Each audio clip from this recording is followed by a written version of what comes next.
ஸ்தோத்திரம். காலவெளியிலே தேவாலயத்திலே பார்ப்பது சந்தோஷம். சரி, இந்த வேலையில் மீண்டுமாக நாம் தேவனுடைய செய்திக்குள்ளாக கடந்து போகலாம். எவர்கள் தேவனுடைய ஆவியினால் நடத்தப்படுகிறார்களோ அவர்கள் தேவனுடைய புத்திரர்கள் அப்படின்னு சொல்லி ரோமர் 8:14 அப்படி பேசிட்டு வரேன். சில காரியத்தை வச்சு பேசிட்டு வரேன். உங்களுக்கு எல்லாருக்கும் தெரியும், ஒரு நோக்கத்தோடு பேசுகிறேன். மகிழ்ச்சி, மனித வாழ்க்கையில் மகிழ்ச்சியாக வாழ்கிறதுக்கு நீங்களாம் செய்தியில் கேட்டிருப்பீங்க. 3 பேர் ஒரு குடும்பம் அப்படியே மேலே கீழே ஒன்று செஞ்சுட்டாங்க, அப்படிதானே? செய்தியெல்லாம் கேட்டிருப்பீங்க. உலகம் இன்னைக்கு வேறு மாதிரி போயிடுச்சு. ஒரு ஐஃபோனுக்காக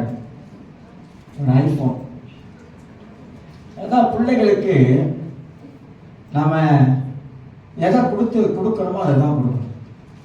எதை கொடுக்கக்கூடாதோ அதை கொடுக்கக்கூடாது. ஆனால் கர்த்தருடைய பிள்ளைகள் கடவுள் அவங்க வாழ்க்கையில் இருக்கிறதுனால இதை மாதிரி காரியெல்லாம் நீங்கள் பார்க்கவே முடியாது, செய்கிறது அவங்க. ஆனால் கடவுளை அறியாதவர்கள் நீங்கள் பார்த்தீங்கன்னாக்கா ரொம்ப ஈஸியாக தற்கொலை முடிவுக்கு போயிடுறாங்க. தூக்கு போட்டுக்கிறாங்க, மேலேருந்து குதிச்சுக்கிறாங்க ஒரு ஐஃபோனுக்காக. கேவலம் ஒரு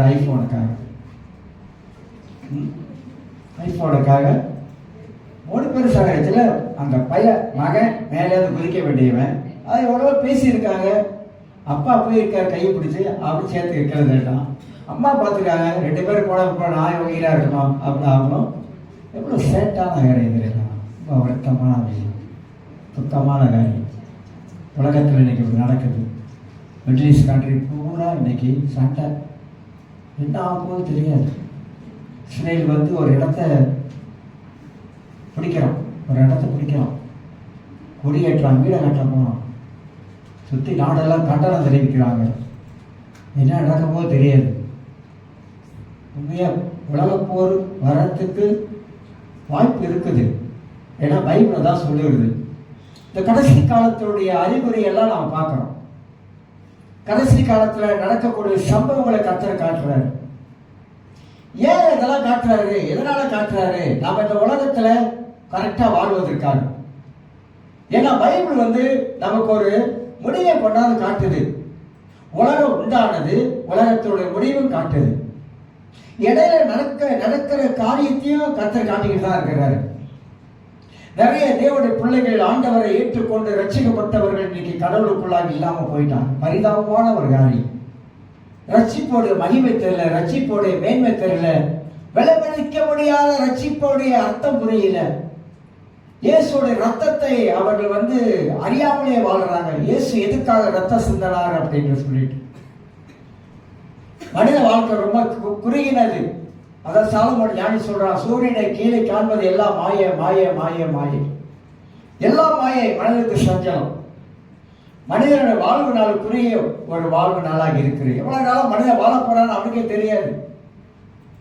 ஆனா இப்ப வாழ்கிற அந்த வாழ்க்கை ஆண்டவர் நமக்கு பைபிள் மூலமா நிறைய காரியத்தை நமக்கு ஆண்டவர் காட்டிக்கொண்டே வருகிறார். அப்ப இந்த கடைசி கால வாழ்க்கையை நாம் இப்படி வாழ வேண்டும் என்பது நம்மளுடைய கையில தான் இருக்கு. அதை நாம தான் உணர்ந்து இந்த உலகத்துல வாழணும் என்பதை நாம் அறிந்து கொள்ளுகிறோம். அதற்காக வேதாகமத்திலே ஆண்டவர் நிறைய மனிதனுக்கு வேண்டிய ஆலோசனைகளை ஆண்டவர் வைத்திருக்கிறார். அதைத்தான் நம்ம கொஞ்சம் கொஞ்சமாக நான் பார்த்து கொண்டு வருகிறோம். ஒரு சம்பவத்தை சொல்லுகிறேன். ஒரு ஸ்கூலுக்கு போகிற ஒரு பையன், அவன் ஸ்கூலுக்கு போனாக்கா 6 தாண்டி தான் போகணும். அவன் ஸ்கூலுக்கு போகும்போது அந்த ஆற்றில் நிறைய தண்ணி, நிறைய வெள்ளம் ரொம்ப அதிகமாக ஓடுது. அப்போ அவன் ஆற்றை கடந்து ஸ்கூலுக்கு போக முடியாது. அவன் என்ன செய்யானா, அந்த மரத்துலேயே அப்படி நின்றுக்கிட்டே இருந்தான். எப்படி தாண்டி போகிறது அப்படின்னு. இப்போ இடையில ஒருத்தர் அவர் கேட்டார், ஏன் தம்பி இங்கே நிற்கிற அப்படின்னு. இல்லை, ஸ்கூலுக்கு போகணும், தண்ணியை நிறையா போடுது, ஆற்றை கடக்க முடியாது, இல்லை அடிச்சுட்டு போயிடும் அப்படின்னு. அப்போ அவர் சொன்னாராம், வேற என்ன உனக்கு வழி இருக்கு போகிறதுக்கு அப்படின்னு சொல்லி அவன்கிட்ட கேட்டாராம். அவன் யோசனை பண்ணிகிட்டே இருந்தாலும் அப்படி சுற்றி போகலாம், இப்படி சுற்றி போகலாம் அப்படின்னு பல காரியம் சொல்லிக்கிட்டே இருந்தான். இவர் அவனுக்கு ஒரு ஆலோசனை மட்டும்தான் சொன்னார். ஆனா தம்பி, நான் ஒரு ஆலோசனை சொல்றேன், இந்த ஆலோசனை கேளு. நீ ஆற்றை கடக்க முடியாது, நானும் உன்னை தூக்கிட்டு போக முடியாது. மாற்று வழி இருக்கு, மாற்று வழியில் நீ போகலாம். அது சிறந்த வழிதான், அப்படி போனால் நான் ஸ்கூலுக்கு போயிடலாம். ஆனால் தீர்மானத்தை நீ தான் எடுக்கணும் அப்படின்னா என்ன சொல்கிறாரு? மாற்று வழி இருக்கு, அந்த மாற்று வழியை காட்டுறேன், ஆனால் தீர்மானத்தை நீ தான் எடுக்கணும். இதில் என்ன புரியுது உங்களுக்கு? ஆலோசனை கொடுக்கலாம், 1000 பேர் ஆலோசனை கொடுக்கலாம், ஆனால் தீர்மானம் யார் எடுக்கணும்? அவங்க தான் எடுக்கணும் தீர்மானம். ஏன் அந்த அவர் அப்படி சொல்றாரு? அந்த ஒரு இதில் ஒரு கதையில் வாசித்தேன், புக்கில் வாசித்தேன். அவர் சொல்றாரு, தீர்மானத்தை நான் சொல்லிட்டேன் அப்படின்னாக்கா, நான் தீர்மானம் சொல்லிட்டேன் அப்படின்னாக்கா, நாளைக்கு அந்த பையன் சொல்லுவான், அவர் தான் சொன்னாரு. யாரு? அவர் தான் சொன்னாரு, இப்படி போக சொன்னாரு, அவர் தான் ஆட்ட கணக்கு சொன்னாரு, அப்படிலாம் நம்மள சொல்லிடுவாங்க. அப்ப நம்ம மாட்டிக்குவோம். அதனால ஒரு ஆலோசனை சொன்னாக்கா தீர்மானம் யார் எடுக்கணும்? அவங்க தான் எடுக்கணும். ஆலோசனை மட்டும் சொல்லலாம், தீர்மானம் என்பது அவங்க கையில் இருக்குது. இந்த காலை வேளையில ஒரு காரியத்தை அறிந்து கொள்வோம். நிறைய பேர் இந்த உலகத்தில் நிறைய ஆலோசனைகளை கொடுக்கலாம். ஆனா அந்த ஆலோசனை ஏற்றுக்கொள்வது ஏற்றுக்கொள்ளாமல் இருப்பது நம்ம கையில் இருக்கிறது ஒண்ணு. ரெண்டாவது, அந்த ஆலோசனைக்கு கடைசி முடிவில் தீர்மானம் எடுப்பது நம்மளோட கையில தான் இருக்குது. அது நல்லதா கெட்டதா என்பதை நாம தான் யோசித்து சரியான ஒரு தீர்மானத்தை எடுத்து நாம் வர வேண்டும் என்பது வேதமா அப்படிதான் நமக்கு போதிக்கிறது. நம்முடைய கையில தான் நம்முடைய தீர்மானத்தை அடைகிறது. ஒரு வேலைக்காரர் சொல்றாரு, ஒரு புஸ்தகத்தை எழுதியிருக்காரு. அவரு அப்போது எங்க தெரியுமா இருக்கும்? உங்க வாழ்க்கையில உங்க வாயில தான் இருக்குன்றாரு. இந்தியா மவுத் அப்படின்றாரு. அற்புதம் எங்க இருக்குன்னா வாயில தான் அற்புதம் இருக்குன்றாரு. ஏன் அப்படி சொல்றாரு? எதனால சொல்றேன்னா, உன் வாயில தான் கர்த்தர் அற்புதம் வச்சிருக்கிறாரு. ஏன்னா நீ பேசுறதெல்லாம் தலைகீழ பேசுற, நீ சிந்திக்கிறதெல்லாம் வேற விதமா யோசிக்கிற. அதனால வாழ்க்கையில ஒண்ணு நடக்காம இருக்கிறதுக்கு என்ன காரணம்னாக்கா, நீ பேசும்போது அவிசுவாசமான காரியத்தை பேசுறா. எப்படி வாழ்க்கையில அற்புதம் நடக்கும்? நடக்காது, நடக்கவே நடக்காது.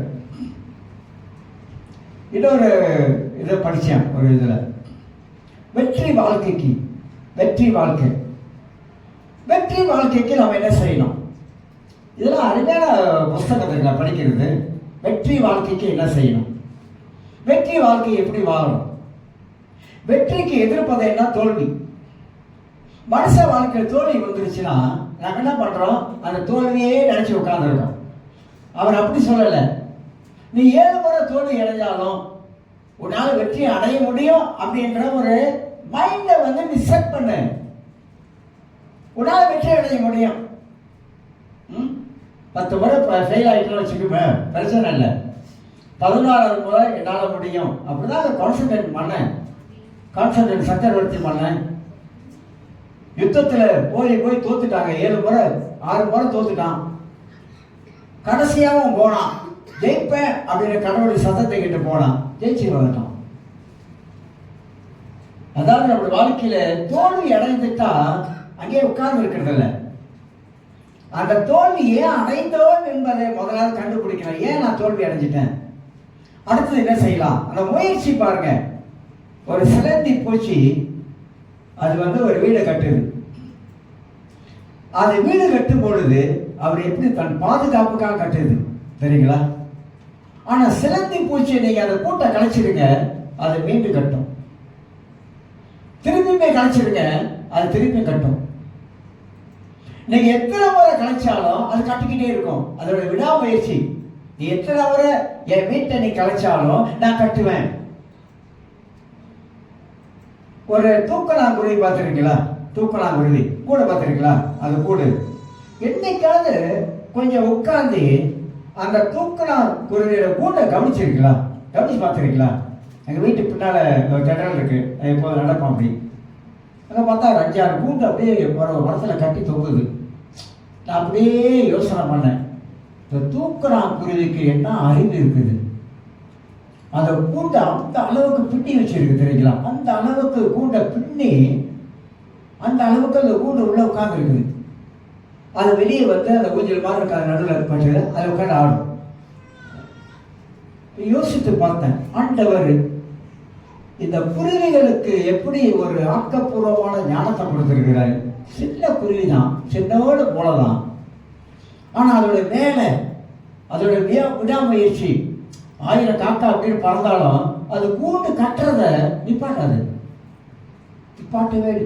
நான் ஒரு புஸ்தகம் வச்சிருக்கேன், பறவைகள், விதவிதமான இனப்பறவைகள்.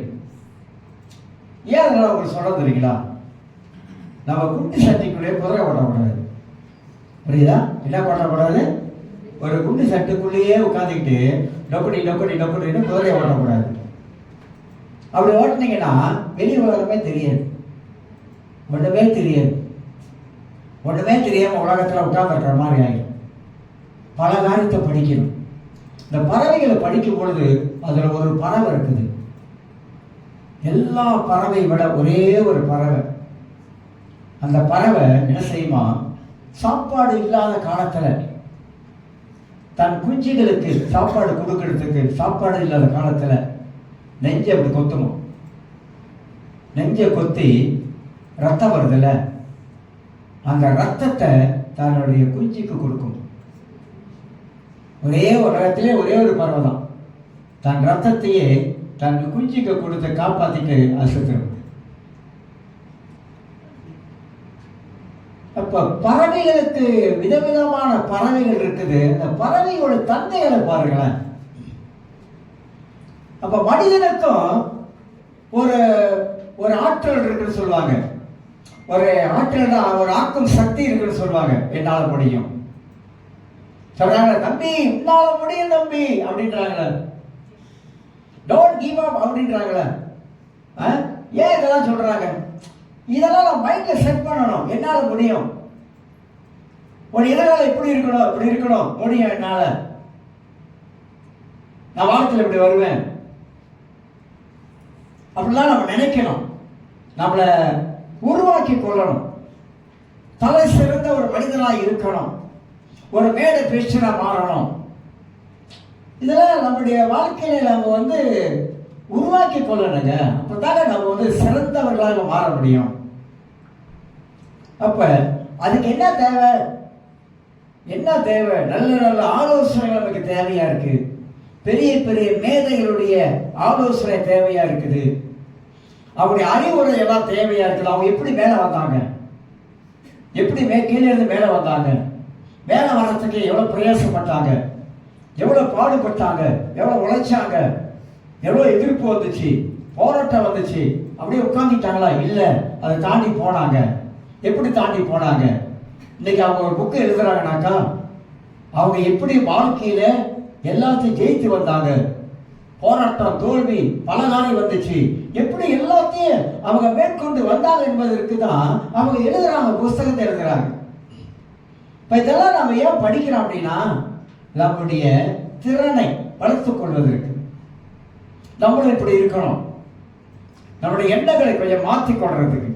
பைபிள் அப்படிதான் சொல்லுது, வேதமும் அப்படிதான் சொல்லுது. ஒரு ஜோசுவா அவன் அவன் போகிறதெல்லாம் ஜெயித்து ஆண்டவர் கொடுத்தாரு. ஏன் கொடுத்தாரு அப்படின்னாக்கா, அவன் போய் கானான் தேசத்தை போய் பிடிக்கணும், கானான் தேசத்தை போய் சேரணும். அதுக்கு நிறைய போராட்டம், எதிர்ப்புகள், பல காரியம் வந்துச்சு. ஆனா அடிச்சுக்கிட்டு போறான், எல்லாத்தையும் அடிச்சுட்டு போறோம், ஜெயிச்சுட்டு போறோம். இயேசு கிறிஸ்து உலகத்தில் இருக்கும் பொழுது அவர் சந்திக்காத போராட்டம் இல்லை. மத வெறியர்கள், அரசியல்வாதிகள், இப்படியெல்லாம் அவருக்கு நிறைய எதிர்ப்புகள் வந்தது. கொஞ்சம் இயேசுடைய வாழ்க்கை வரலாறு கொஞ்சம் படிச்சு பார்க்கணும். அவருடைய வாழ்க்கை வரலாறு எப்படி, அவர் பிறந்த காலத்திலிருந்து அவர் 12 வயசுக்கு வந்துட்டு அவர் என்ன செய்தாரு, எப்படி அவர் ஒரு தச்ச வேலை செய்தாரு, தனது பெற்றோருக்கு அடங்கி எப்படி தச்ச வேலை செஞ்சாரு, வேலை இடத்துல என்ன செஞ்சிருப்பாரு, அதுக்கு பிற்பாடு ஊழியத்தை ஸ்டார்ட் பண்ணும்போது 30 வயசுல ஊழியத்துக்கு வரும் பொழுது என்ன சோதனைகளை சந்திச்சாரு, என்ன போராட்டங்களை சந்திச்சாரு, எவ்வளவு பெரிய போராட்டம் அவருக்கு வந்துச்சு. அந்த போராட்டத்துல இயேசு சோர்ந்து போனாரா? அந்த போராட்டத்தை மத்தியில் இயேசு பேசுற வார்த்தைகள் என்ன, போய் கவனிக்கணும். அவர் என்ன இந்த மாதிரி பிரச்சனை நேரத்துல அவரு என்னமான வார்த்தைகளை பேசுறாரு, இதெல்லாம் கொஞ்சம் நம்ம கவனிச்சாக்கா நம்மளும் அந்த மாதிரி போராட்டத்தை மத்தியில இயேசு எதை கையாண்டாரோ அதை நம்மளால் கையாள முடியும். நான் உண்மை சொன்னாக்கா நம்மளால எல்லாத்தையும் தாண்டி வர முடியும். பிரச்சனை இருக்குதான், போராட்டம் இருக்குதான், பல சோதனை இருக்குதான். பைபிள் யாருக்கு சோதனை இல்லை, யாருக்கு போராட்டம் இல்லை, இயேசுக்கே இருந்தது. அதெல்லாம் இயேசு சொன்னாரு, இந்த உலகத்துல உபத்திரம் உண்டு, ஆனால் திணற்கொள்ளுங்க, உலகத்துல ஜெயித்து. நம்ம உலகத்துல உபத்திரம் இருக்கு, பிரச்சனை இருக்கு, சோதனை இருக்கு, பல காரியம் இருக்கு. ஆனா அவர் என்ன சொல்றாருன்னா, திணற்கொள்ளு தைரியமாறு, உலகத்துல ஜெயித்தேன், உலகத்துல இருக்கிறத நான் ஜெயித்தேன், பிரச்சனையெல்லாம் ஜெயித்தேன், உங்களால ஜெயிக்க முடியுன்றாரு. தேவனால் பிறந்தவன் 1 யோவான் 5:4, தேவனால் பிறந்தவன் உலகத்தை ஜெயிப்பான், அவருடைய விசுவாசமே உலகத்தை ஜெயிக்கிற ஜெயம். தேவனால் பிறந்தவன் உலகத்தை ஜெயிக்க முடியும். நீங்கள் நானும் தேவனால் பிறந்த பிள்ளைகள், நம்மளால உலகத்தை ஜெயிக்க முடியும். எப்படி ஜெயிக்க முடியும்? நமக்குள்ள இருக்கிற விசுவாசமே உலகத்தை ஜெயிக்க வைக்கும். இப்ப இதெல்லாம் வேதத்துல வாசிக்கிறோம். அப்ப நம்மளால மேல பறக்க முடியும் என்றதான இந்த மனப்பான்மையை வளர்த்து கொண்டால் நாம இருக்கிற மாதிரி இருக்க மாட்டோம். நிச்சயமாக நம்ம வாழ்க்கையில கர்த்தர் பெரிய காரியங்களை செய்ய ஆரம்பிப்பார், நம்ம வாழ்க்கையில செய்ய ஆரம்பிப்பார். நம்ம போக வேண்டிய இலக்கை அடைவதற்கு தேவன் நமக்கு பலத்தையும் கிருபையும் செய்வாரு. கோவிட் காலத்துல போக வேண்டியதெல்லாம் போல. நான் தான் சொன்னேன், ஒரு வார்த்தை சொன்னாங்க பேசும்போது, நம்ம கோவிட் காலத்துல கர்த்தர் நம்ம காப்பாற்றி வச்சிருக்காரு, இல்லைன்னா அப்பயே போயிருப்போம். சரிமா? எவ்வளவு பேர் போயிருப்பாங்க. ஆனா நம்மள ஏன் ஆண்டவர் இந்த கோவிட் காலத்துல ஏன் நம்மளை போக விடலைனாக்கா, நம்ம இன்னும் இந்த உலகத்துல வாழ வேண்டும் என்பது அவர் சித்தம் இருக்கணும். மனசுல வைத்துக் கொள்ளுங்க. எவ்வளவு பேர் போயிட்டாங்க, தெரிஞ்சவங்க போயிட்டாங்க, நண்பர்கள் போயிட்டாங்க, மனைவி போயிட்டாங்க, கணவன் போயிட்டாரு, எவ்வளவு பேர் போயிட்டாங்க. ஆனா உங்களை என்னை கர்த்தர் வச்சிருக்காருன்னா கோடி நன்றி சொல்லணும். ஆண்டவருக்கு கோடி நன்றி சொல்லணும். அதனால தேவ ஆலோசனை நமக்கு ரொம்ப ரொம்ப அவசியமானது ஒன்று. அந்த ஆலோசனை வாழ்வு இருக்குது, அதே ஆலோசனை சாவு இருக்குது. அந்த ஆலோசனை ஆசீர்வாதமா இருக்குது, அந்த ஆலோசனையில நமக்கு பிரச்சனை இருக்குது. ஆனா தேவ ஆலோசனை எல்லாமே நமக்கு எப்போதுமே ஆசீர்வாதமான காரியத்தை கொண்டு வரும். நான் வேதத்துல சில மனிதர்களை எடுத்து காட்டுறேன், நீங்க சிந்தித்து பார்த்தீங்க, உங்களுக்கு நன்றாக புரிந்து கொள்ளும். நான் சொன்னேன், நல்ல ஆலோசனைகளை ஏற்றுக்கொள்ளுகிற ஒரு மனது நம்ம வாழ்க்கையில இருக்கக்கூடும் என்றால், நல்ல ஆலோசனைகளை நாம் ஏற்றுக்கொள்ளும் பொழுது நம்முடைய உறவுகள் கட்டப்படுகிறது, வாழ்க்கை கட்டப்படுகிறது. ஆசீர்வாதமான ஒரு வாழ்க்கையை நாம் எல்லாரும் வாழ்வதற்கு தேவன் உதவி செய்கிறார் என்பதை குறித்து நாம் விளங்கிக் கொள்கிறோம் என்பது சில காரியத்தை நான் பேசினேன். நல்ல ஆலோசனை தள்ளிவிடுகிறவன் அவன் சிக்கலில் மாட்டிக்கொள்வான். வாசிக்கிறோம், நல்ல ஆலோசனை நல்ல ஆலோசனை கொடுப்பாங்க, ஆனா அதை கேட்கல அப்படின்னாக்கா சிக்கலை மாட்டிக்குவாங்க. ஏன் சிக்கலை மாட்டிக்கிறாங்க? ஏன்னா அவங்க ஆலோசனை ஏற்றுக்கொள்ள மனது இல்லாததுனால. வேற ஒன்றும் இல்லை. இப்போ குடும்பம் எடுத்தாலும் சரிதான், கணவன் மனைவியா எடுத்தாலும் சரிதான், அவங்களுக்கு 2 பேர் உட்கார்ந்து ஒரு பாஸ்டர் உட்கார்ந்து ஒரு கவுன்சிலிங் பண்ற, ஒரு ஆலோசனை கொடுக்கிறாருன்னா ஏற்றுக்கொள்ளக்கூடிய அவங்களுக்கு அந்த மனப்பக்கம் இருந்தாதான் அவங்க அந்த ஆலோசனையில பக்குவப்படுவாங்க. இல்லைனாக்கா அது பக்குவப்படுறதுக்கு வாய்ப்பே இருக்காது. வாழ்க்கையில விட்டு கொடுத்து போக தெரியும், அதான் முக்கியம். வாழ்க்கையில விட்டு கொடுத்து நமக்கு போக தெரிஞ்சினால நம் வாழ்க்கை ஆசீர்வாதமாக இருக்கும் என்பதை குறித்து விலகி கொள்ளலாம். சரி, இப்ப ஒரு மனிதனா குறித்து கொஞ்சம் சிந்திக்க போகிறோம். துன்மார்க்கருடைய ஆலோசனையில் நடவாமல் என்பதை அர்த்தத்தை பத்தி நான் சில காரியம் சொன்னேன். துன்மார்க்கருடைய ஆலோசனையில் நடக்கக்கூடாது. பைபிள்ல நீதிமொழிகள்ல நிறைய இருக்குது. பழைய ஏற்பாட்டில் சில மனிதர்கள் குறித்து நிறைய வேதத்துல சில காரியங்கள் சொல்லப்படுகிறது. அது 2 காரியம் சொன்னேன். ஒன்று, அவருடைய திட்டங்கள். துன்மார்க்கன் பயங்கரமான ஒரு திட்டம் போடுவான். அவருடைய நோக்கங்கள் எல்லாமே சரியில்லாதவை. நல்லா புரிஞ்சுக்கொள்ளுங்க. துன்மார்க்கன் போடுகிற ஒரு திட்டம் சரியில்லாத திட்டம். ஏன் சரியில்லாத திட்டம்? துன்மார்க்கன் நல்ல திட்டங்களை போட்டு அவன் செயல்பட்டது கிடையாது. 2வதாக அவருடைய நோக்கங்கள்லாம் வித்தியாசமாக இருக்கும், மாறுபட்டதாக இருக்கும். உலகத்துல பாருங்க, ஒரு திட்டம் போடுறான்னா அவருடைய திட்டங்கள் நோக்கங்கள்லாம் வேறு விதமாக காணப்படும். அப்ப துன்மார்க்கன் எப்படிப்பட்ட திட்டங்களை போடுகிறான் என்பதை ஒரு மனுஷனை குறித்து சிந்திக்க போகும். எப்படி அவன் நல்லவனா, அவன் கெட்டவனா, அவன் கூட இருக்கிறான், ஆனா அவன் எப்படிப்பட்டவனா இருக்கிறான் என்பதை குறித்து வேதம் நமக்கு சில காரியத்தை நமக்கு போதிக்கிறது. இந்த ஆலோசனை எங்கிருந்து வரலாம் என்பதை குறித்து விளங்கிக் கொள்ள யோபு 21ஆம் அதிகாரத்துல, யோபு 21ஆம் அதிகாரம் 16ஆம் வசனத்தை நான் உங்களுக்கு வாசித்து காட்டுகிறேன்.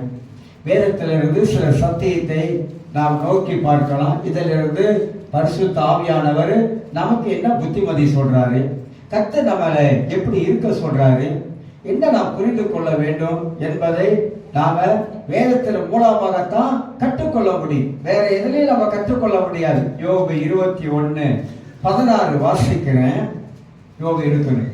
அழுகிறதினால் என் முகம் அழுகி கிடந்தது, மரண இருள் என் கண்ணிமைகள் மேல் உண்டாயிருக்கிறது என்று வாசிக்கிறேன். யோபு மன்னிக்கிறேன் 21:16 வாசிக்கிறேன்.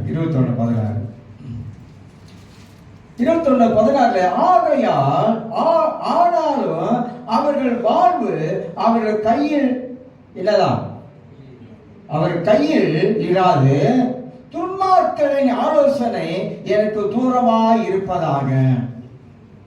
யார் சொல்றா? யோபு சொல்லுகிறான். ஏன் யோபு சொல்லுகிறான்? யோபு வாழ்க்கையில சிறந்த பாடங்களை நாம் கற்றுக்கொள்ள முடியும். யோபு வாழ்க்கையில தேவ ஆலோசனை நாம் பெற்றுக்கொள்ள முடியும். யோபுடைய வாழ்க்கையில பொறுமனா என்னன்னு கற்றுக்கொள்ள முடியும். யோபுடைய வாழ்க்கையின் மூலமாக தேவன் நமக்கு என்ன சொல்லிக் கொடுக்கிறார் என்பதை நாம் விளங்கிக் கொள்ள முடியும். இதுல யோபு தன் வாழ்க்கையின் கஷ்டங்கள் மத்தியிலே அவன் கடந்து போகிறான். எல்லாருக்கும் தெரியும் வாழ்க்கையில் போராட்டம், வாழ்க்கையில மன அழுத்தம், வாழ்க்கையில சஞ்சலம், இந்த மாதிரி மத்தியிலே யோபு கடந்து போகிறான். இப்படி கடந்து போகிற நேரத்தில் மனுஷனுடைய மனநிலைமை எப்படி இருக்குன்னு கொஞ்சம் சிந்தித்து பாருங்க. அவன் என்ன நினைப்பான்? அதனால்தான் யோபு தான் பிறந்த நாளை சபிக்கிறான். நான் பிறவாது இருந்தாலும் நலமாய் இருக்கும் அப்படின்றான். பிறந்த நாளை சபிக்கிறான். எந்த மனுஷனை பிறந்த நாளை சபிக்க மாட்டாங்க. யோபு சபிக்கிறான், பிறந்த நாளை சபிக்கிறான். வசனம் இருக்குது. ஏன் பிறந்த நாளை சபிக்கிறான் அப்படின்னா, அவனை எந்த அளவுக்கு அவன் கடந்து போயிருப்பான். தான் எல்லாரும் பிறந்ததை நினைச்சு சந்தோஷப்படுவோம், பிறந்த நாளை கொண்டாடுவோம். நான் அந்த நாளில் பிறந்த நாளை எல்லாம் கொண்டாடுகிறோம்.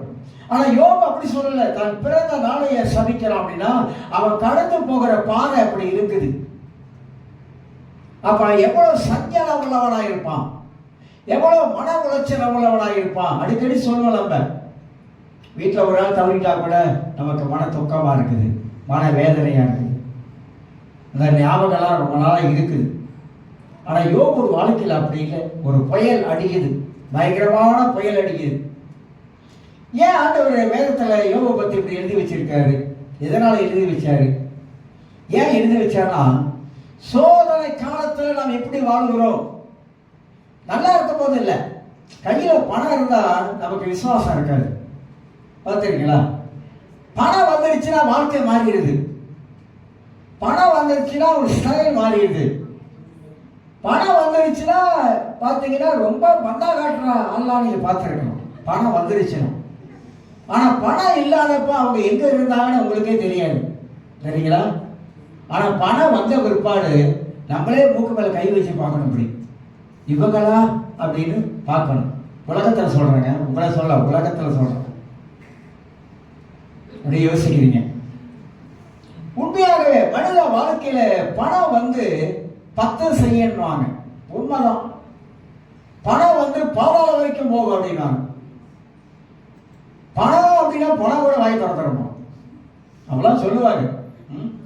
ஆனா அந்த பணம் உள்ள ஒரு மனிதன் அவன் எப்படி வாழுகிறான், உலகத்துல எப்படி வாழ்ந்திருப்பான் என்பதெல்லாம் வேதமும் நமக்கு நிறைய காட்டுது. ஆனா யோபு அந்த மாதிரி ஒரு பணம் உள்ளவன், வசதி உள்ளவன், அப்படி வாழ்ந்திருக்கான். எல்லாரும் முன்னுக்க அப்படி வாழ்ந்தவன். இப்படி வாழ்ந்திருக்க நேரத்துல தான் இந்த சூழ்நிலைய வாழ்க்கை நடக்கிறது. இது அனுமதிக்கப்பட்ட சோதனை, அனுமதிக்கப்பட்டது. சோதனையில பல விதம் இருக்குது. நம்மளா தேடிக்கிற சோதனை ஒண்ணு இருக்குது. கல்லை தூக்கி காலில் போட்டு ஐயோ குத்துதே, ஐயோ கொடையுதே, அப்படின்னு சொல்ற ஒரு சோதனை இருக்குது. நம்மளா கல்ல தூக்கி போட்டுக்கும், அது சோதனை வேற. அவனவன் சுய இச்சையினால சித்துண்டு பாவத்தில் பிரமிக்கிறான். அவனவன் சுய இச்சையினால், அது ஒரு சோதனை. பைபிள் சொல்ற சோதனை சகிக்கிற மனுஷன் பாக்கியவான். சோதனைகளை சகிக்க தெரியணும். கஷ்டம் வந்துட்டாக்கா, பாடுகள் வந்துட்டா நம்ம என்ன செய்யக்கூடாதுனாக்கா, ஆண்டவருக்கு நன்றி தான் சொல்லணும் தவிர ஆண்டவருக்கு எதிராக முறுமுறுக்க கூடாது. ஏன்னா காலங்கள் நமக்கு மாறி மாறி வருகிறது.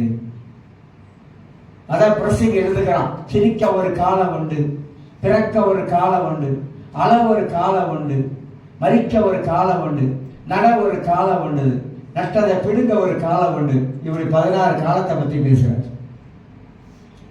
சில வேளை நம்ம ஒரு காலத்தில் நல்லா இருந்திருப்போம்.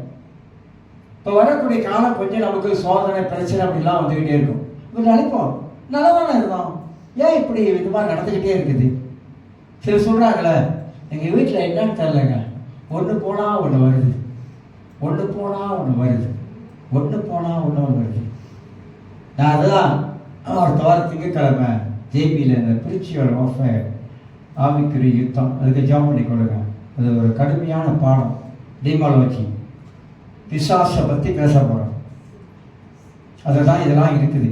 பிசாசை பற்றி ரொம்ப கிறிஸ்தவங்களுக்கு இந்த பிரிச்சுவல் ஆஃபேர்லாம் தெரியாது, எப்படி யுத்தம் பண்ண தெரியாது, சாத்தானை எப்படி அடிக்கணும்னு தெரியாது, சாத்தானை எப்படி கீழே உட்கார வைக்கணும்னு தெரியாது. அதனால தான் நிறைய பேர் பாதிக்கப்படுறாங்க. நிறைய குடும்பத்தில் பாதிப்பு வருது. நிறைய குடும்பத்தில் ஏன் சொல்கிறாங்க என்னன்னு தெரியல, ஒன்று போனால் ஒன்று வருது, ஒன்று போனால் ஒன்று வருது. நீங்கள் என்ன பண்ணுறீங்க? ஒன்று போனால் ஒன்று வருதுன்னா நீங்கள் என்ன நினைக்கிறீங்க, என்ன சிந்திக்கிறீங்க, நீங்கள் என்ன சொல்கிறீங்க? என்ன தெரியல, இது போனால் அது வருது, அது போனால் அது வருது, இது போனால் அது வருது. அடிக்கிறீங்களா? அடிக்க தெரியும். அதுதான் பிரிச்சுவல். அப்போ சாத்தான் எப்படி வருமா? சாத்தான் யார் தெரியுமா உங்களுக்கு? அது தெரியாதா பாச? எனக்கு தெரியும் பாச. சாத்தானோட வேலை என்னன்னு தெரியுமா உங்களுக்கு? சாத்தானோட வேலை என்னன்னு தெரியுமா? அப்படி எப்படிதான் வேலை செய்வான் தெரியுமா? இரவும் பகலும். அவர் நம்மளால 8 தூங்குற, அவர் தூங்கல. இரவும் பகலும், இரவும் பகலும் வேலை செய்யறான், சுறுசுறுப்பா வேலை செய்யறான். அவர் சோம்பேறி இல்லை. அவர் சொந்தமா ஒரு 7 காரியம் எழுதி வச்சிருக்கேன்.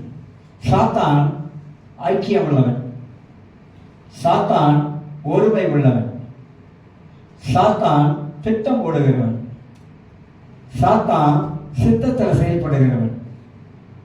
இதெல்லாம் பிசாசோட காரியங்கள். அவன் ஒற்றுமையா இருக்கான், லபல மாதிரி இல்லை. அவனுக்கு ஒரு டிபார்ட்மெண்ட் இருக்குது. 2வது வாரத்தில் ஒரு சிங்காசனம் வச்சிருக்கிறான், வேலையாட்கள் இருக்காங்க. அவன் சொல்றதா, ஒரு தலைவர் சொல்றதா அப்படியே கேட்கிறான். பிசாசு தலைவன் சொல்றத அப்படியே கேட்கறான். உன் வேலை என்ன? அந்த வேலையை போய் பாரு, போய் இந்த குடும்பத்தில் போயிட்டு பிரச்சனை உண்டாக்கு போ.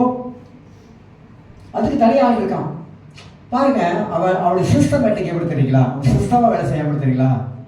யாராருக்கு என்ன பொறுப்பு இருக்குதோ அந்த பொறுப்புல அடுத்த பேய் நுழையாது. அவனுக்கு கொடுத்த வேலையை அவன் கரெக்டா செய்யணும்.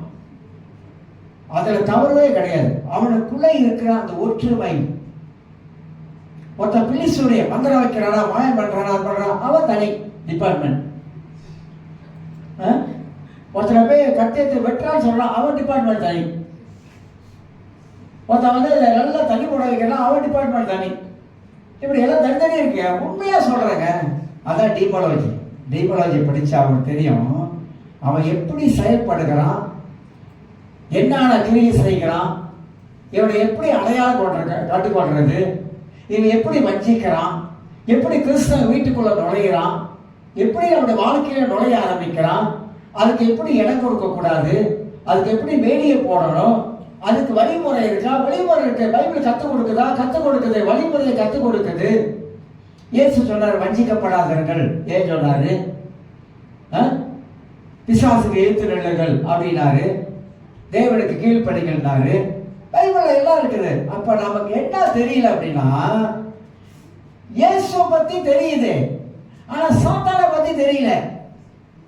அவன் தான் வந்து இன்னைக்கு வந்து பல குலப்படிகளை இன்னைக்கு பண்ணுகிறான். கள்ள போதனை எங்க இருந்து கொண்டு வரான்? அவன் தான் கொண்டு வரான். அப்ப அவனை குறித்து ஒரு இதுல நிகழ்ச்சியில வந்து டிபேட் பண்றாங்க. ஒருத்தன் பேய் இருக்குன்றான், ஒருத்தன் பேய் இல்லைன்றான். நீ ப்ரூஃப் பண்ண அப்படின்றான். நீ ப்ரூஃப் பண்ணி காட்டு, பேய் இருக்கிறத ப்ரூஃப் பண்ணி காட்டு அப்படின்றான். உடனே அவன் வந்து என்ன தொங்க விட்டுட்டு இப்படின்றான் அப்படின்றான் இப்படின்றான் அப்படி காட்டுறான். நம்ம செய்யணும். சில பேர்த்த செய்ய முடியல, ரொம்ப பண்ணி பார்க்குறானுங்க. அப்போ உலகத்துல மக்களுக்கே தெரியல, அவங்களுக்கே தெரியல பேய் இருக்கா இல்லையா அப்படி தெரியல. பைபிள் சொல்லுது பேய் ஒண்ணு இருக்குது. இந்த உலகத்துல அசுத்தாவி இருக்குது. பேய்க்கு வினோத பேர் இருக்குது. அசுத்தாவி இருக்குது, சோதனைக்காரன் பேர் இருக்குது, அவனுக்கு ஒரு வல்லமை இருக்குது. எல்லாம் நினைக்கிறாங்க அவனுக்கு ஒண்ணுமே இல்லை. இல்ல இல்ல, அவனுக்கு ஒரு வல்லமை இருக்குது. அதை விட வல்லமை தேவனுக்கு இருக்குது. இயேசு சொல்றாரு, இந்த ஜாதி பிசாசு உபவாசத்தினாலும் ஜெபத்தினாலும் வென்று வேற எதாவது போகாது அப்படின்ட்டாரு. இந்த ஜாதி பிசாசு.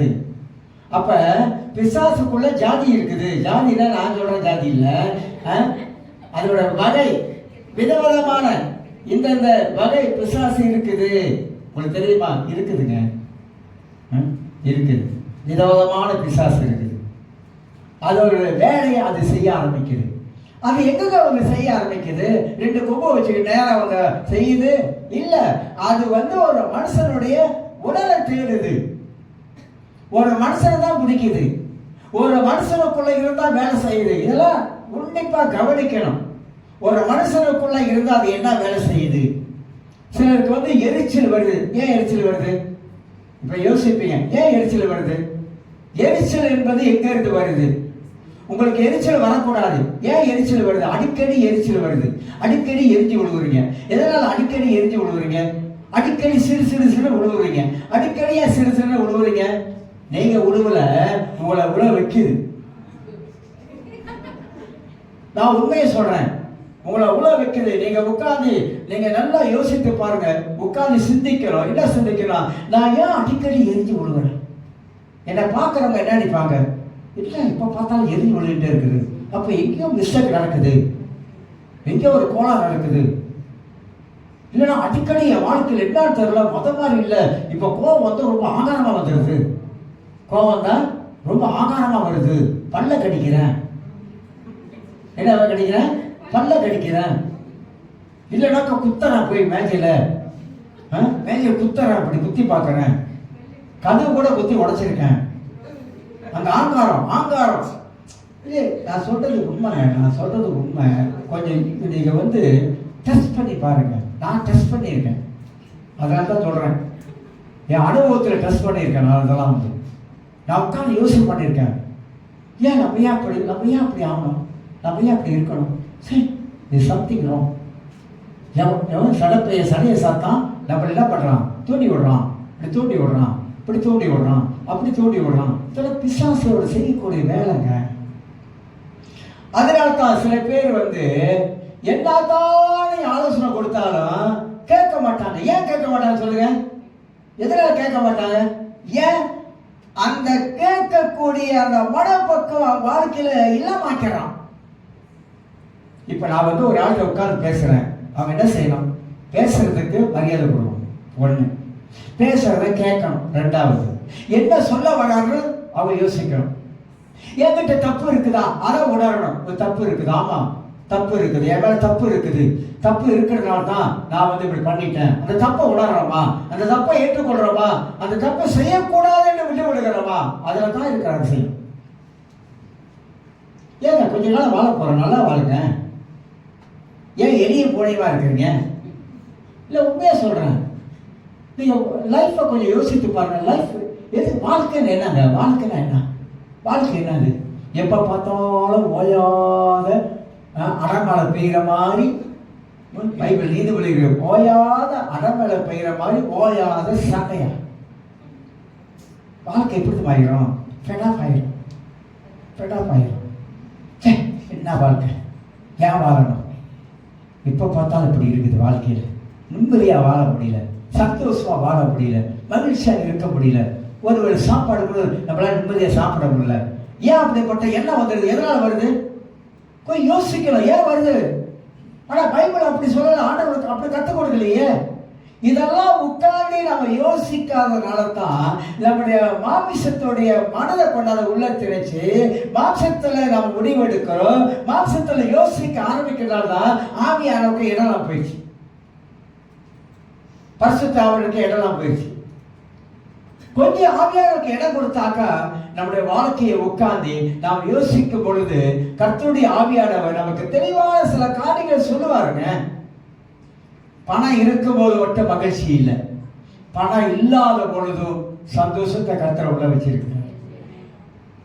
கர்த்தருக்குள் இருப்பதே மன மகிழ்ச்சி. அதுதானே கர்த்தர் நமக்குள்ள இருப்பதே ஒரு மன மகிழ்ச்சி. அது அதனால வாழ்க்கையை நல்லா யோசித்து வாழணும். ஆனா யோபு தன் வாழ்க்கையிலே கஷ்டத்தின் மத்தியிலே அவன் கர்த்தரை விடல. கஷ்டம், பயங்கரமான கஷ்டம், பயங்கரமான பாடு, துன்பங்கள், அந்த மாதிரி பாதையில நம்ம கடந்து போல நம்ம என்ன சொல்லுவோம்? இந்த கொஞ்சம் கொஞ்சம் பிரச்சனை வரும்போது நம்ம ரொம்ப கேள்வி கேட்கிறோம். சில வேலையில கேள்வி கேட்கிறோம், என் வாழ்க்கை எப்படி போச்சு அப்படின்னு கேள்வி கேட்கிறோம். கர்த்தருக்கு எல்லாம் தெரியும், அவர் எல்லாவற்றையும் அறிஞ்சிருக்கிறார். நம்ம செய்ய வேண்டிய ஒரு காரியம் இருக்குங்க, அதை நம்ம செஞ்சமாக்கா நிச்சயமா கர்த்தர் திறக்க முடியாத பாதையை கூட திறந்து கொடுப்பாரு. அடைக்கப்பட்டு இருக்கிற கதவெல்லாம் திறந்து கொடுப்பாரு. ஆனா நம்ம அடிக்க தெரியணும், நம்ம அடிக்கணும், சாத்தான அடிக்க தெரியணும், பிசாசை எதிர்க்க தெரியணும், வசனங்களை சொல்ல தெரியணும். நான் ஏற்கனவே சொல்லியிருக்கேன், நான் என் லைஃப்ல பல வருஷமாக அறிக்கையை நான் விட்டதே இல்லை. அறிக்கை நான் சொல்றதை போய் செஞ்சு பாருங்கன்னு சொல்றேன். பிராக்டிக்கலா செஞ்சு பாருங்க, உங்க வாழ்க்கையில செஞ்சு பாருங்க, வசனத்தை அறிக்கை செஞ்சு பாருங்க. நீங்க யார் என்பதை உணர்ந்து கொள்ளுங்க, நீங்க எப்படிப்பட்ட ஆள் என்பதை நீங்க மனசுல நினைச்சு கொள்ளுங்க.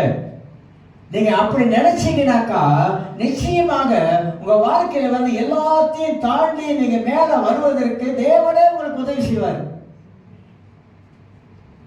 ஆண்டவர் நம்மளை பார்த்து மேல வாழ்தான் கூப்பிடுறாரு, நம்மளை பார்த்து நீ மேல வாழ்தான் சொல்றாரு. நமக்கு என்ன அறிவுரை இல்லை, என்ன ஆலோசனை இல்லை, என்ன புத்திமதி இல்லை. உங்களுக்கு எனக்கும் ஏகப்பட்ட அறிவுரை, ஆலோசனை, புத்திமதி எல்லாம் பைபிளுக்குள்ள கர்த்தர் வச்சுட்டாங்க. எல்லாம் அங்கதான் இருக்கு. நாம அதை எடுத்து நம்ம வாழ்க்கையில அப்ளை பண்ணல, அதுதான் மிஸ்டேக், வேற ஒண்ணும் இல்லை. அதை மட்டும் போய் செஞ்சு பாருங்க. அப்ப யோபு தன் வாழ்க்கையில கஷ்டத்து மத்தியிலே, பாடுகள் மத்தியிலே, பயங்கரமான ஒரு சூழ்நிலையில அவன் கடந்து போய்கிட்டு இருக்கான். அதனால தான் அந்த வார்த்தையெல்லாம் அவன் பாவிக்கிறான், பிறந்த நாளை சபிக்கிறான், பல காரியங்களை அவன் பேச ஆரம்பிக்கிறான். அதுல யோபுடைய நண்பர்கள் பத்தி நமக்கு நல்லா தெரியும். யோபுடைய நண்பர்கள், இதுதான் சொல்றேன், துன்மார்க்கனுடைய ஆலோசனையில் நடவாமல், இதுதான் சொல்றேன். யோபுடைய நண்பர்கள் கூட இருக்கிறாங்க. ஆனா நல்ல நண்பர்களா? நல்ல நண்பன் என்ன செய்வான்? நல்ல நண்பர் கஷ்டத்துல தோல் கொடுப்பான். பைபிள் அழகா போட்டிருக்கு நீதிமொழிகள்ல. கஷ்டத்துல உதவுறவன் யார்? உன் நண்பன் யார்? நீ கஷ்டப்படுற நேரத்துல உன் நண்பன் எங்க? எங்கேயோ போயிட்டான். நீ நல்லா இருக்கும் போது கூட இருந்தான், இப்ப நீ கஷ்டப்படும் போது அவன் இல்ல, உன் பக்கத்துல இல்ல.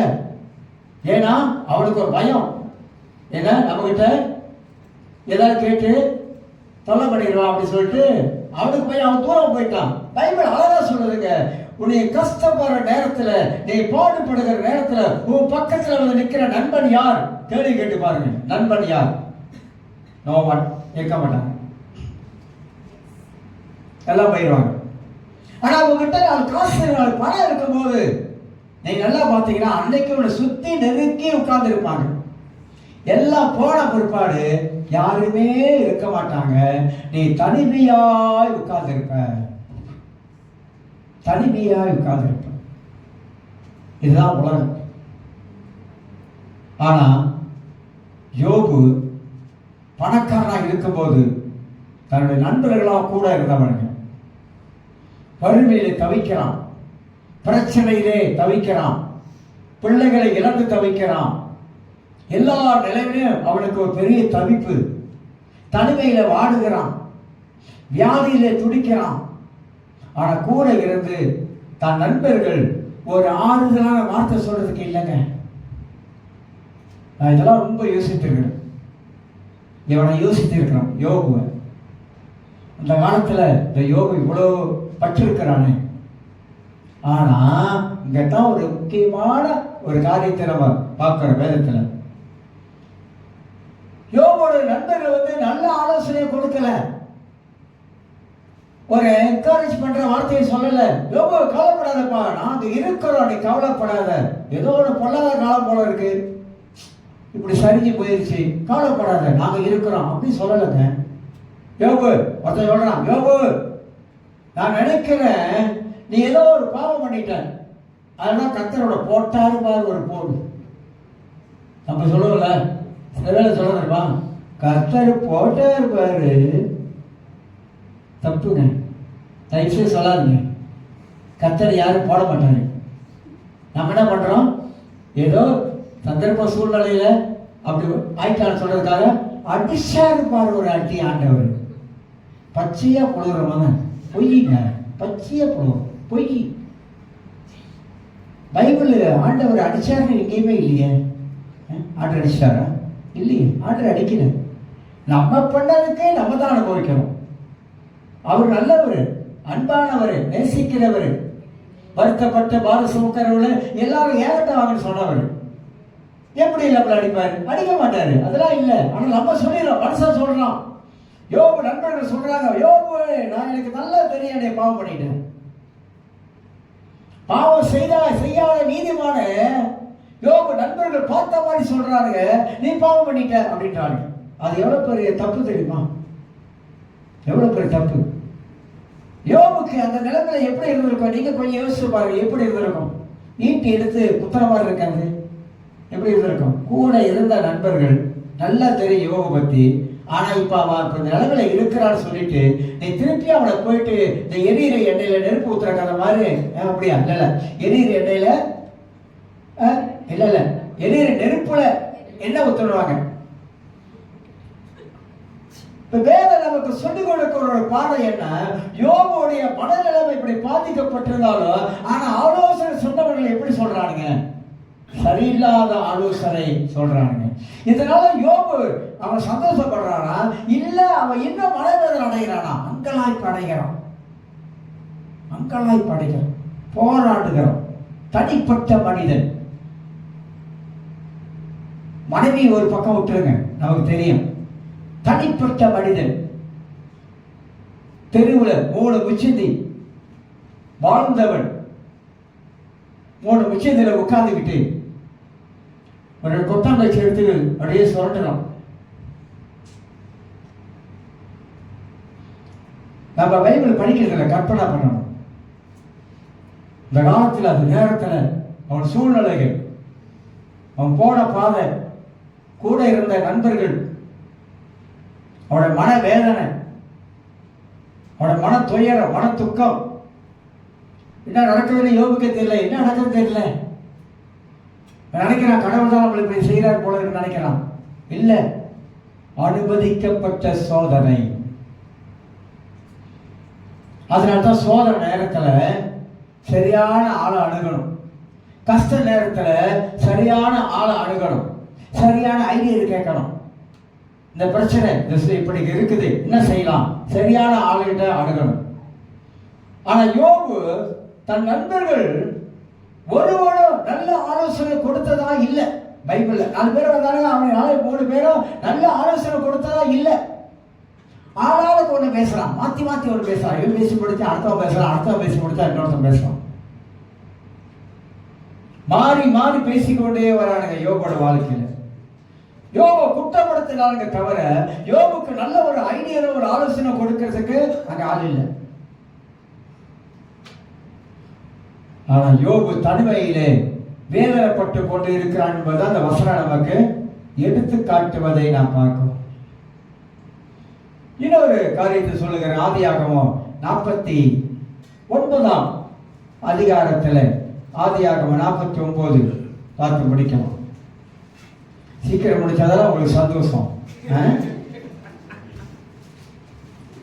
எப்ப முடிச்சுட்டு போயிடலாம் அப்படின்னு சந்தோஷம் தானே. ரொம்ப நேரம் பேசுறத விட நறுக்குன்னு 4 செய்தியை நம்ம பேசுறது நமக்கு அது ஆசீர்வாதம். உங்களுக்கு சந்தோஷமா நீங்க வீட்டுக்கு போயிடலாம். இல்ல இவர் அறுக்கிறாரு மொக்க ரமத்தை போட்டு அறுத்து தள்ளுறாரு அப்படின்றோம். ஆதியாகமம் 49:6 வாசிக்கிறோம் பாருங்க. என் ஆத்துமாவே அவர்களுடைய ரகசிய ஆலோசனைக்கு இல்லதான் உடன்படாதே. வசனம் பாருங்க, ரொம்ப அழகா சொல்லுது. யாக்கோபு தன் பிள்ளைகளுக்காக ஜெபிக்க ஆரம்பிக்கும் போது, என் ஆத்துமாவே அவருடைய ரகசிய ஆலோசனைக்கு உட்படாதே, என் மேன்மையை அவர்கள் கூட்டத்தில் நீ சேராது. அவர்கள் தங்கள் கோபத்தினாலே ஒரு புருஷனை கொன்று தங்கள் அகங்காரத்தினாலே அரண்களை நிர்மூலமாக்கினார்களே. யோசேப்போட வாழ்க்கையை பத்தி நமக்கு தெரியும். அப்பனா ரகசிய ஆலோசனை. யோசேப்போட வாழ்க்கையில அங்க எல்லாம் சரி ரகசியமா கூடிய ஒரு ஆலோசனை பண்ணானுங்க. அந்த ஆலோசனை என்ன? யோசேப்பை சாவடிச்சிடணும், சதி திட்டம். இதெல்லாம் பைபிள்ல நல்லா போதிக்குது. வாழ்க்கையை முடிச்சுட்டு போகும்போது கிளீனா போயிடணும். மேல போய் கடவுள் பார்த்துட்டு நீ எங்க இருந்து வந்தேன்னு கேட்கக்கூடாது. நாளை பார்த்து கேட்கக்கூடாது. உண்மையும் மொத்தம் உள்ளன ஊழியக்காரனே சமூகத்தில் வா பிரவேசிது கூப்பிடணும். ஸ்தேவான் மரிக்கும் பொழுது, ஸ்தேவான் பைபிள்ல யாருமே இல்லைங்க, ஸ்தேவான் தான் முதல் ரத்த சாட்சி. யாருக்குமே ஆண்டவர் எந்திரிக்கல தெரியுங்களா? பரலோகத்தில் இருந்தவர் யாருக்குமே எந்திரிக்கல. ஆனா ஸ்தேவான் முழங்கால் படியிட்டு அவன் ஜெபம் பண்றான். என்ன ஜெபம் பண்றான்? ஆண்டவரே, இந்த ரத்த பலியை இவன் மேல நீங்க போடக்கூடாது. கல் எடுத்து அடிச்சு சாவடிக்கிறாங்க. ஸ்தேவான் ஒரு அழகான ஒரு பிரசங்கம் பண்ணிட்டு வருவார். கேட்க மனதில்லை. நீங்க அப்போஸ்தலர் 7ஆம் அதிகாரத்தை படிச்சு பார்த்தீங்கன்னா ஸ்தேவான் ஆபிரகாம் தொடங்கிய மோசே வரைக்கும் அழகா பேசிக்கிட்டே வருவார். ஆனா அங்க இருந்த மத வெறியாளர்கள், மத குரு, அவன் சொல்ற காரியத்தை காது கொடுக்க அவனுக்கு கேட்க மனதில்லை. என்ன பண்ணிட்டாங்க? பல்ல கடிச்சு மூர்க்கம் கொண்டு கல்ல எடுத்தாங்க பாருங்க. இந்த ஸ்தேவானோட முகம் தேவதூத முகம் போல மாறிடுச்சு. அவனை பார்க்கும்போது தேவதூதரை பார்க்குற மாதிரி இருக்கும்.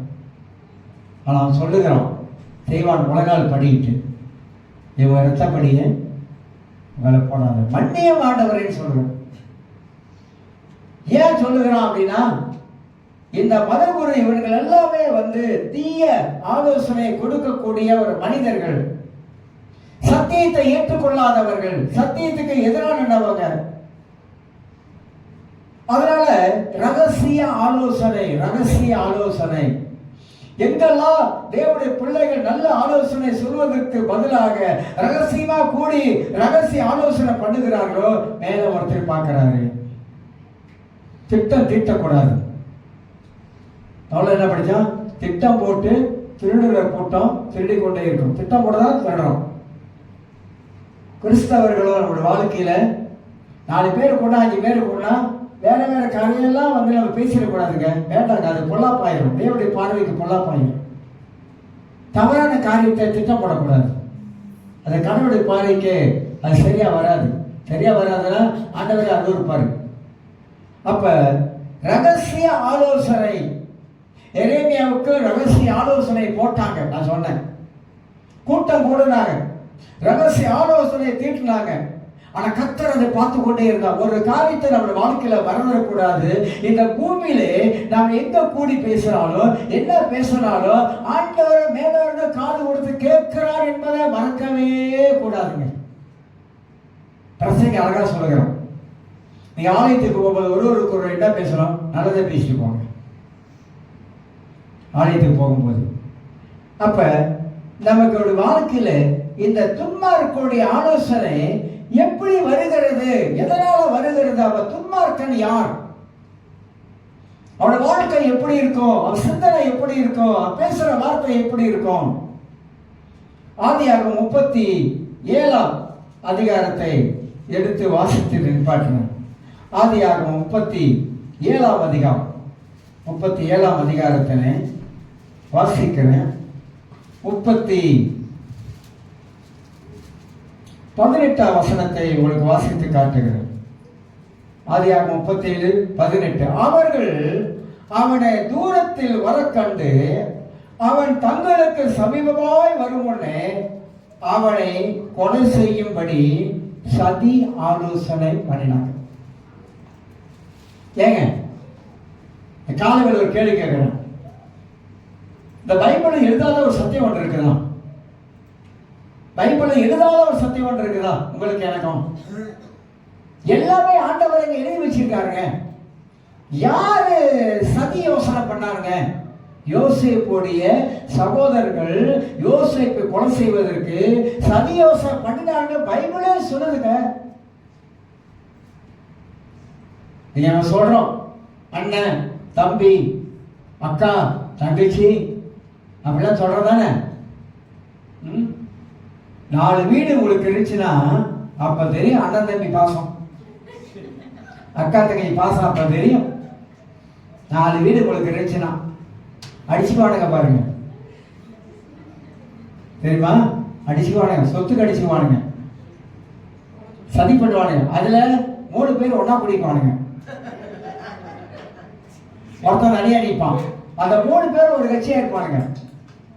அந்த 3 பேர் ஒன்று சேர்ந்து இவனை எப்படி கழட்டி விடலாம் அப்படிதான் யோசிப்பானுங்க. அதுவும் பாகம் பிரிக்கும் போது பார்ப்பானுங்க எந்த சொத்தை யார் கொடுக்குறாங்க, எந்த வீட்டை யார் கொடுக்குறாங்க, எந்த நிலத்தை யார் கொடுக்குறாங்க பார்த்துருக்கீங்களா? எல்லாம் இருக்குங்க. நம்ம தான் சொல்றோம் பந்த பாசம், பந்த பாசம், சொந்த பாசம், விட்ட பாசம், போன பாசம் சொல்றோம்.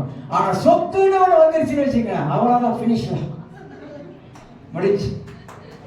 சதி நடக்கும், பயங்கரமா சதி நடக்கும். அப்படி சொல்லுவாங்க சதி பண்ணிட்டான், இப்படி சதி பண்ணிட்டான், கூடி பேசி கருத்து அறுத்துட்டாங்க சொல்றாங்களே. நடப்புற வாழ்க்கையில கூடி பேசி அறுத்துட்டாங்க. இது எங்க இருக்கு? பைபிள்ல தான் இருக்குது. பைபிள்ல தான் சொல்லுது. வேற எங்க இருந்தா பார்க்க வேணாம். கூட இருந்த தங்க அண்ணங்காரங்களே யோசேப்பை கொல்றதுக்கு சதி பண்றானுங்க. எதுக்காக? அவன் கண்ட ஒரு சொப்பனத்துக்காக. மாம்சத்துக்குரியவன் வந்து தேவனுக்குரிய காரியங்களை அறிய மாட்டான், தேவனுக்கு பிரியமா வாழவும் மாட்டான்.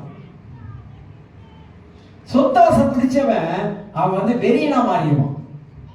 சொத்தாசை பிடிச்சவன் வெறியனா மாறுவான். என்ன வேணா பண்ணுவான், எங்க வேணாலும் போவான், யார வேணாலும் தேடுவான், யாருடைய ஆலோசனை கேட்பான். உண்மை, யாருடைய ஆலோசனை கேட்பான். சொத்தை அபகரிக்கிறதுக்கு அவன் என்னடா செய்யறமோ அத்தனை செஞ்சிருவான்.